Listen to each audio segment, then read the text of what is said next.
Welcome everyone back to Galactic Reviews. This week we're reviewing the first two episodes of The Bad Batch, and we'll be doing these in 2 episode intervals throughout the whole of this season. So, Bad Batch is just honestly a continuation of the Clone Wars, or it just rolls on right after Clone Wars. Yes, it is sort of a transition from the Galactic Republic to the Empire and shows the transition from the clones' perspective, specifically Clone Force 99, and showing how the group transitions over from or learns how to transition over into the Empire from being a offshot kind of Republic. yeah. Well, they weren't really part of the Republic. They were just there doing Yeah, whatever. but this takes place right after Clone Wars and right after episode 3 or Yeah, because during they were episode It's like 3 it's like in a way. it's during during the end of episode 3. Yeah, okay. You could say that. I haven't finished Clone Wars, so it was a lot to take in a little bit. But did you at least understand it? Oh no, I understood it. Yeah, Okay. I understood it. It was honestly kind of simple to get into it since it breaks it down to you. This is right before Obi-Wan faces General Grievous. Um, so breaks it down. Honestly, it explains Order 66 so much better than really I think just about anything else that is on TV show or movies Yeah. for Star Wars, which I think is really great. Explains the inhibitor chips a lot better. All in all, it was really fun to watch.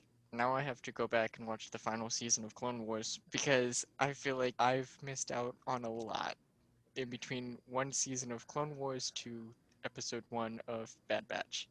If you need to, the arc that gets introduced for the Bad Batch is season 7, episodes I believe 1 through 4, and it introduces the Bad Batch really well. Shows how Echo goes from being that phone trooper in the 501st and how he got from where he went Spoiler alert. to, huh? What?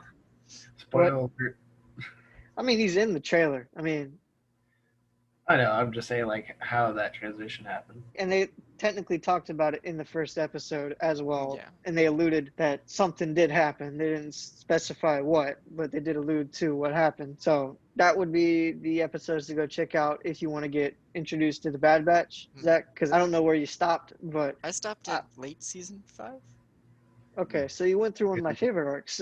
Yeah. My favorite arc is the one where they're on with Pong Krell. I know exactly which arc you're talking about. That's my favorite arc because it's got the most heart, and that's the one where you feel the clones. They are treated like absolute garbage by a lot of Jedi. Not all, but a By lot. most. Yeah. They just want names. We just want to be real people. And then in episode 2, it's ironic. Sorry to cut you off at the pass, Zach. No, no, that's fine. That's pretty much it for me anyways. All in all, I'm really looking forward to this. Getting into Bad Batch, the clones, figuring out honestly, the whole lore and story for Star Wars is so intricate in how it all loops together in every plot and story except for episodes 7 through 9 matter. So, take that as you will. So to be honest, I've been like really hoping for something like this to happen where there's like an entire series focusing only on the clones. No Jedi's, no nothing, just on the clones. Because just the clones themselves are such an intricate, awesome thing to sort of view and understand.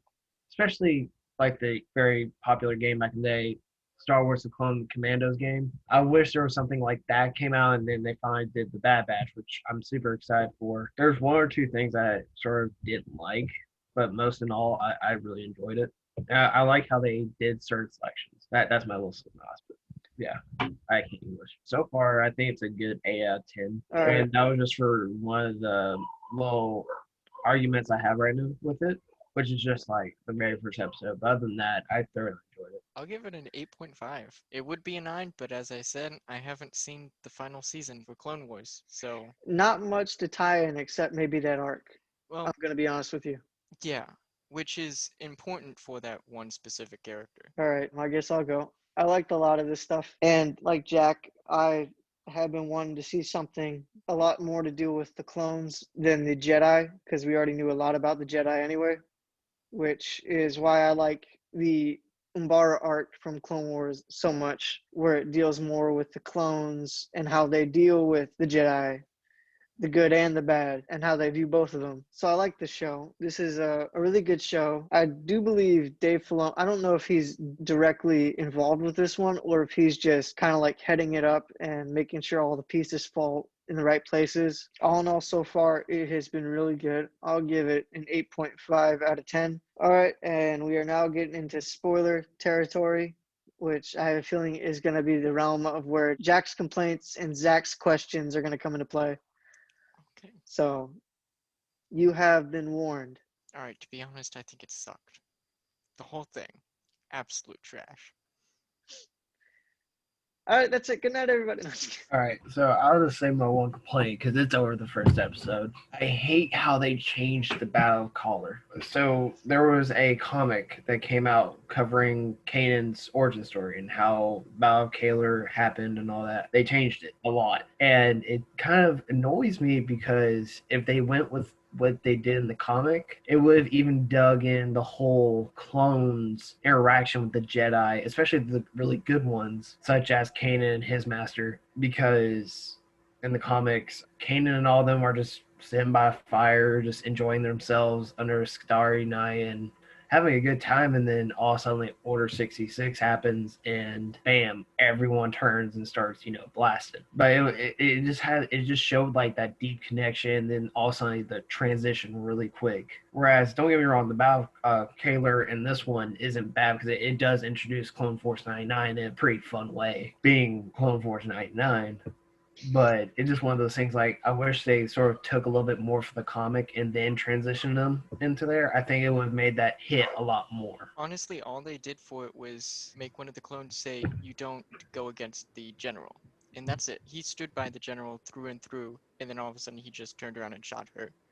Yeah, I And mean, that's the only connection that you really get between the clones and that one Jedi specifically. Yeah. exactly. And I mean, that's honestly the biggest complaint I have so far. Was I wish they showed more of the interaction between the Jedi and their clones, the good Jedi specifically, Yeah. not the bad ones, but I just wish they showed that little connection more. And I understand why they chose this specific Jedi and Padawan, because everybody knows of this Padawan and who he becomes if they watched Star Wars Rebels. So I understand why they chose this Padawan. I understand that that would have been helpful to get that interaction, but this also kind of shows it, like you said, just not in as much of a light as we would have liked to see from the comic. But they did bring over some of the stuff, like it all happened on the same planet. Commander Gray, and they changed him to Captain Gray, if I remember that correctly. But he still kept roughly his same paint job on his gear from the comics. It was just in green. For him, that was like the major change, was he was part of the 41st Corps instead of just their own individual corps, which would make sense considering Kanan is still relatively young, and so they wouldn't have made a whole new corps, especially if they're just for this Jedi and Padawan. I kind of understand, and also it makes sense for him to be a captain instead of a commander, because then the Padawan's also a commander. Yeah. So I understand the reasoning behind that. It honestly could have happened either way, but they kept it really in line with continuity from what Depa Billaba said to Caleb Doom, and it also shows why he distrusts clones so much, because he almost trusted Hunter, and then he heard Crosshair, and then that whole charade happens. I call Crosshair being the guy whose chip is still somewhat active. I figured that he would be the guy that would be the relatively bad guy beforehand, and then I saw a lot of other people had theorized it on YouTube that Crosshair was the one to go. I called it, if one of them was going to turn, it would be because of the chip, not because they wanted to join. And you could kind of see that throughout most of the episode, that Crosshair was fine with the group until it came down to orders, and that's when it started going awry for him. But all the rest of the time, he was dealing fine with them. It was regular banter from season 7, except when it came to orders. that's the only time it came to a blow. It makes you think, is this like a latent tendency that'll just end up possibly happening with all of them except maybe Echo because he's the only one that possibly doesn't have it anymore? Or like, is it going to happen to all of them except maybe like Hunter and Echo, or like Tech and Echo? Or I don't really see Echo not being one of the ones that doesn't.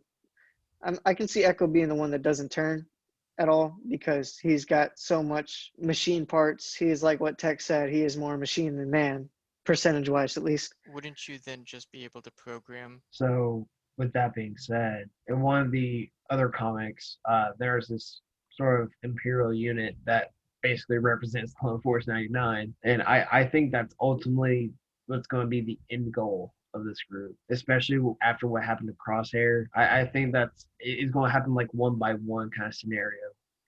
I think, yeah, I could see that happening, but I could also see them trying to make it a one by one until they figure out how to reverse it. It would be something interesting for them to try to see how they could reverse it and then do that. Because, I mean, they were one day behind Rex, and Rex knows about it already. So I wonder if he's going to tell them more about it, if anything. Yeah, I think that's going to be Omega's job. Yeah, because she has a lot of information that she's just not telling him. Yeah. Because she don't realize. Because she doesn't, well, she's like Tech. She doesn't realize that all the information she's carrying, nobody else knows about it but her and maybe Tech, because Tech seems to be the guy that's always like, I gotta know this, whatever it is. I have not seen it before. I gotta know exactly what it is. And he just assumes everyone in the group knows exactly what he's talking about. It's kind of funny. Yeah. I thought it was obvious. How is it obvious? No, it was completely obvious. Let's be honest. Yeah, she did more of an accent like, I forget his name, but the guy who does Boba Fett, Mandalorian, and Django in episode 2. And I like his version of the clones. I like the way he talks as the clones. That's always been fun. And he always seems to give every single character, he seems to give. A different personality. He always seems to do a good job with them. He seems to do a really good job with all of them. Even the one that gets shot after he punches that droid, just, and it has the whole hand cramp thing. I know exactly which one you're talking about. Yeah, that's always in everybody's mind. Any other complaints, comments, concerns? I kind of liked how they introduced Omega. They did it relatively well for a new character that has somewhat going in with relatively new but pre-existing characters that have been somewhat established. Oh, I also like how they go ahead and say, oh yeah, she's not on their power level at all. Like they went ahead and were like, yeah, no, she's a kid. And they made it relatively clear in the second episode that she is a kid that doesn't quite know how to be a kid, but she is still a child. I thought that was relatively well done. It was also good to see Cut LaQuaine from season 2. So that was a lot of fun. And seeing his kids grown up a little bit is kind of nice. Like And you get seeing to like see that this mix family between grow. Clone and Twi'lek is just kind of cute to me, honestly. It gives the clones a sense of their own person. Exactly. Yeah. You and Andrew like tentacle women. Is No, I do not. Another thing I thought was, we brought it up earlier, but now we can talk about it, was how the clones wanted names and then they went back to being given Yeah. numbers. I like how Echo and Tech thought it was ironic that they went from being given only numbers to wanting names to going back to numbers, not just for them, but for civilians as well. And it's kind of seen throughout the whole show as they go on Camino. And it's all standard armor. There is no Alterations or modifications. Yeah, modifications, personality in their armor that they display. Like none of that is no longer there, which is probably another reason why they did Caleb Doom's Order 66 thing like that, because it shows they look more like stormtroopers than like clone troopers that you would normally see, which you could chalk that up to laziness. You could chalk that up to foreshadowing. That was fascinating and sad because they have now been reduced to nothing more than meat droids. Some of the Jedi were the only ones that thought they could be anything but that, like especially on that first arc with Yoda. I think like the first episode with Yoda and the 3 Coruscant Guard clones. I want to talk a little bit about Omega and ask, what do you guys think, conspiracy time, what do you guys think her alterations might be besides, female? Like what is her desired alterations? I have a theory. And I kind of want to also hear you guys. It's said she has an enhanced awareness. Enhanced awareness? In which there's probably a little bit more, but that's the one they gave us, was she has enhanced awareness because she was aware of what Crosshair was thinking about doing while they're in the jail cell. True. And she could pick up subtle hints just by facial expressions or movements, whereas Hunter has enhanced senses, her enhanced awareness, which I think fits her perfectly because she was a medical helper. Yeah. That Point. she was able to pick up little hints of, oh, there's something wrong with that, or hey, this person's maybe thinking about doing this, or et cetera, et cetera. Well, I think she had more of a thing on mimicry and memory because she mimicked Hunter throughout the first episode while they were in the jail cell and getting out. So I thought it had more like her powers were more into mimicry and memory. So she would remember little things that were just offhand said, and then you were like, oh yeah, they did say that. Like when they were talking about where the equipment went, how she knew about the chips, and it probably was just a pass by thing that was just said because she was the assistant to Lamasu. I mean, that's what I thought it was, but yeah, that is. No, I also agree with you. That's probably another one of her really good abilities is memorization of everything. Yeah, Because if you because I think mean that about it, would. she was used to dealing with only like normal, basic clone droids, Yeah, essentially. So that's probably why she was mimicking Hunter because they're different. They represent more humans than the standard clone. No, I agree with you on everything you just said. and I believe Tech also said that they all experienced some level of that at some point. I don't know. I could be wrong about that part, but I do remember him saying something about how they all had some kind of experience of that as well. I'm still hoping Crosshair comes back to the good side, I but mean, it's likely he might for a single episode. I think he will by the end of the first season if they do a second season. If it was to happen, it would need to be a collaboration between Omega and Tech both. Or maybe Hunter, because Hunter might be able to use his electro something and be able to short circuit the chip. I think if they were to get Crosshair back, which I kind of am hoping won't happen. I can see that because he would make a good villain. Well, not only that, I mean, I, to be honestly, honest, I I don't really kind of see want to how they see would. Clone Force 99 go Imperial, personally, because Tarkin being the uptighty, doesn't like clones, just keep that specific clone group because of their specialties, and he Mhm. can easily controlling them as to where not normal random Joe Smo can pull off the street. It'd be kind of fun to see. And not only that, I kind of want to see Omega even transition into it, being like their medic or something. Well, see, this is the problem I have with it. I would like to see that happen, but I don't know if it will, considering that this show, I would say relatively more towards kids, not as young as the Rebel audience was. See, that's my problem because I don't know whether or not they're going to do that because most of Star Wars has been mostly happy ending with the exception being Rogue One, but even then it's a happy ending because you know what's going to happen afterwards. Yeah. You know what's going to happen due to those characters' sacrifice. Whereas for this, I don't know because this is the only time where it would be showing us that the bad side would win. Besides, like, even episode 3, where even then it was like the good side still had hope, even though the bad side won. I don't know. That's the quandary. Like, I would like to see both, but I don't know how they're going to do either. Yeah. Like I'm leaning more towards one because I don't see them doing the bad. Like just from a corporate standpoint, story standpoint, I would like to see that because they do somewhat look like Imperial group in the Darth Vader comics, I believe. Mhm. That would be good to see. However, I don't know, and to me that's a problem because I would like to know roughly how the story ends. And this one, it's kind of like, well, we don't see them at all at Rebels. We don't see them at all. They're not mentioned at all later. So their story is literally up in the air for whatever they make it. Which is honestly good for them in a way, kind of a Yeah. fresh start. And then people can't Yeah. compare it and say that it's trash to the original either. Well, I mean, it's better than 7, 8, 9 so far. Kind of another reason why I wish they do go the Imperial route is because, Zach, I don't know if you read much of the actual Star Wars comics or not, but the Imperial group we're talking about is in the Vader comics, I believe, and it's his own personal unit, and they are basically almost a copy and paste of Bad Batch, almost just Imperial armor. Within season 7, Anakin before Batty goes on a mission with them.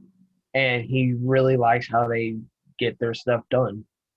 They get the job done. He likes the way they do it, and he trusts them a lot. So that's kind of why I hope it goes the Imperial route, because it'll show that Vader still appreciates their efficiency, and it would tie in with the comic really well, and why he chose them as his own special forces group. So that's kind of why I want the Imperial way to happen, which is going to be sad if it does happen. Oh But yeah, it's for just one of sure. those things that I would enjoy. Well, I think if they did an Imperial route in that case, then they would go through a season 2 where they have been in the Empire for however many years, and then it's Omega trying to get them back over to the light, and maybe even Captain Rex and Wolf, because they would still be alive and they would know of them and they would know it's not their fault. And if anybody's going to turn first, it's going to be them because of their abilities, helping be more of a hindrance to the chip than a help. I mean, I could see that, but there would need to be some sort of ability or hope for redemption in that sense, which I think they could honestly do, because I mean, they already did it with Crosshair in the first episode alone. Granted, it was 72 minutes, but they did it right away in the first episode that, hey, there is hope for him to come back, but they don't quite know it yet. And the only one that does know it thinks everybody else already knows it. I mean, even their first confrontation with Crosshair being full chip controlled, he was trying to his best to give him like an out. Yeah. So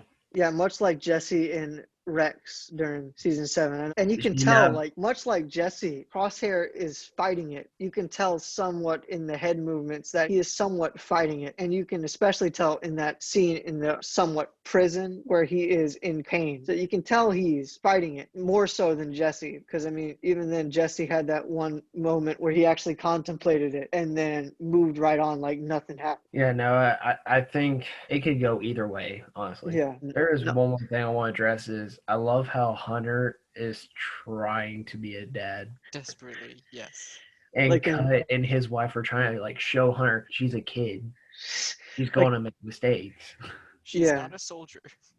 Yeah. Exactly. And I like how they somewhat addressed it at the end of the second episode. They both were like, we have no idea what we're doing. We are going to try to give each other as much room as possible for us to make mistakes. And learn. But it was just a really cute moment. And then Yeah. Wrecker being his Uncle Wrecker with the kid. It's hilarious. I love it. Dude, Honestly, Wrecker, he's like the uncle everyone wants.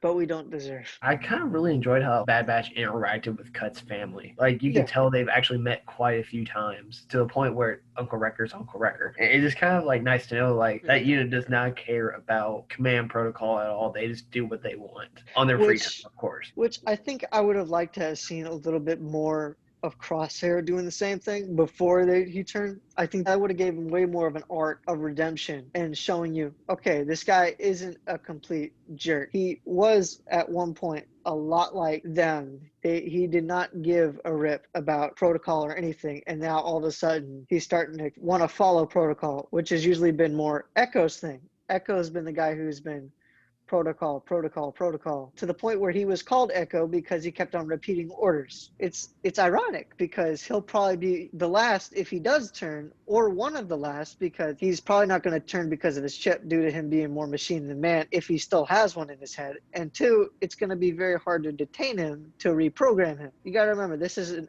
ex-ARC Trooper clone. Even if he has one hand, he still knows how to use the other one, as was shown in that fight in episode 1. Well, not only, yeah, and going back to episode 1, he literally drilled his bad robot hand into a droid's neck and just drilled it in. I'm like, yes. I believe in the trailer it showed him with a regular hand on his right side, but I'm not sure if that was So I think that's just in sort of like what happened with Luke's hand.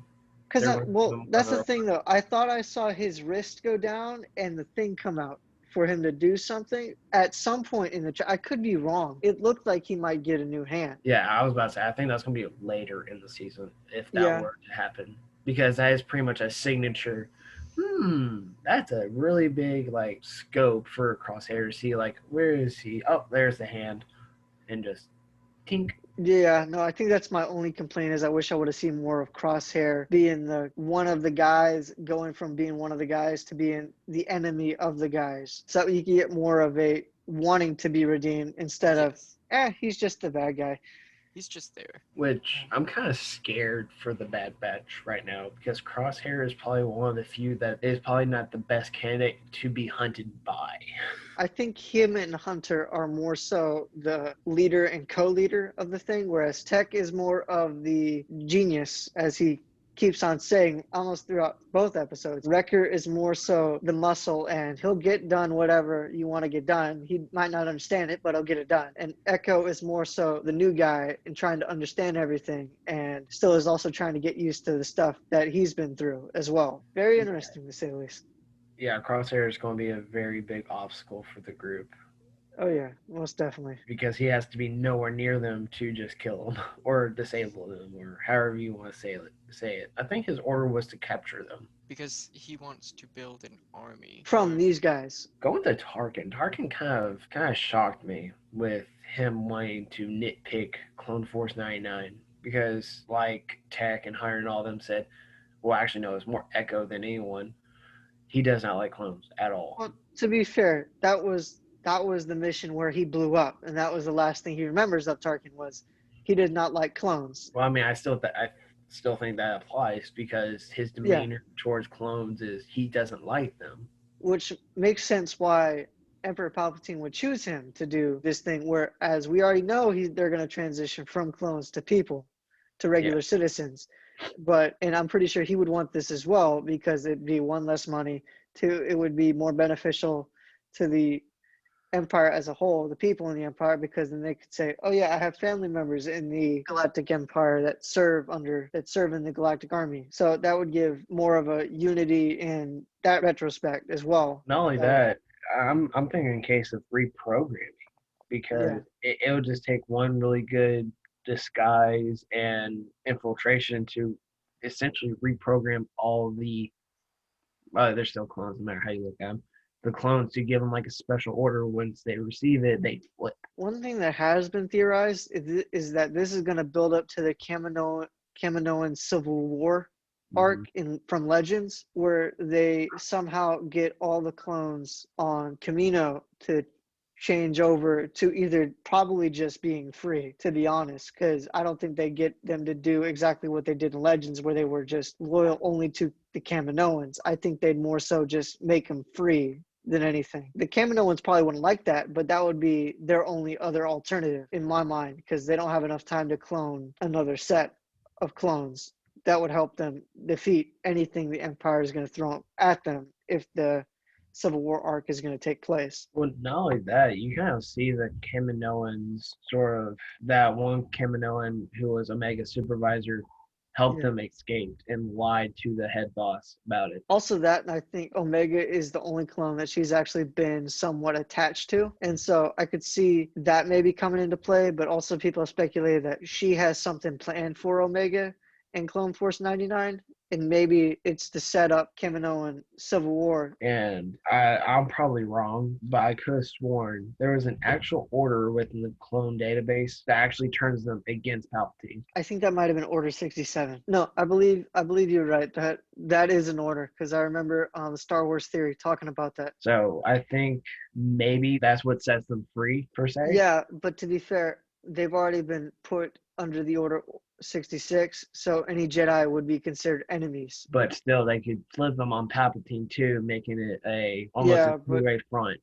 Yeah, true, but who else would be able to send that? Because, I mean, now they're just under the Chancellor. And that's what I was thinking is the Kaminoans trigger that order somehow. Because they control all the chips, no matter what. They figured out a way, because, I mean, they did that with Crosshair. They intensified his. I'm pretty sure they've already know a way to get it, so that way they can change the order from Order 66 to Order 67. Or just ignore Order 66 and trigger 67. And that way, yes, they still hunt Jedi, but they flip on Palpatine still.